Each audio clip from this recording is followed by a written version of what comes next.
Hi friends, రోజు నేను చూపించబోయే రెసిపీ పచ్చి కొబ్బరి బియ్యం పిండితో పూరీలు ఎలా చేయాలో చూపిస్తాను. పచ్చి కొబ్బరిని ఇప్పుడంటే నాకు లైట్గా ఉంది కాబట్టి పెద్దగా తీయలేదు. బ్లాక్ పార్ట్ అంతా తీసేసుకొని చిన్న చిన్న పీసెస్గా కట్ చేసుకొని మిక్సీకి పట్టుకోవాలి. ఈ పిండికి తగినంత సాల్ట్ వేసుకొని ఇప్పుడు మిక్సీకి పట్టాం కదా, ఈ కొబ్బరిని కూడా ఇందులోనే వేసుకోవాలి. ఈ పిండిలోనే వేసుకొని బాగా ఒక మారు అంతా కలుపుకున్న తర్వాత ఇట్లా కొంచెం కొంచెం వాటర్ వేసుకొని పూరీ పిండిలాగా బాగా సాఫ్ట్గా అయ్యేటట్టుగా మనం కలుపుకోవాలి. అంతా కలిసేటట్టుగా ఇలా ఈ మోతాదులో కలుపుకోవాలి.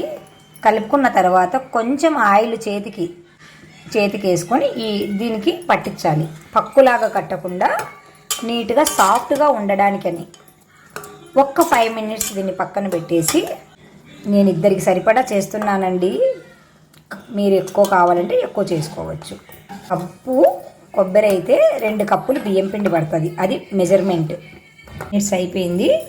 ఇందులో నుంచి ఒక చిన్న ఉండ తీసుకొని పిండి చల్లుకొని ఇలా మనం పూరీలు ఎలా రుద్దుకుంటామో అలాగా కాకుండా కొంచెం మందం వచ్చేటట్టుగా రుద్దుకోవాలి. చాలా టేస్టీగా ఉంటాయి, చాలా హెల్తీ పిల్లలకి పచ్చి కొబ్బరి కాబట్టి తప్పకుండా ట్రై చేయండి ఫ్రెండ్స్. ఇలా రుద్దుకున్న ఈ పూరీని నేను ఆయిల్ డీప్ ఫ్రై చేసుకోవడానికి రెడీగా పెట్టుకున్నాను. ఇట్లా బాగా పొంగుతాయి ఫ్రెండ్స్, చాలా బాగుంటాయి. మీరు కూడా తప్పకుండా ట్రై చేసి మీకు ఎలా వచ్చిందో మాకు కామెంట్ రూపంలో తెలియజేస్తూ ఉండండి ఫ్రెండ్స్. చాలా చాలా హెల్తీగా, చాలా చాలా టేస్టీగా ఉంటాయి ఫ్రెండ్స్.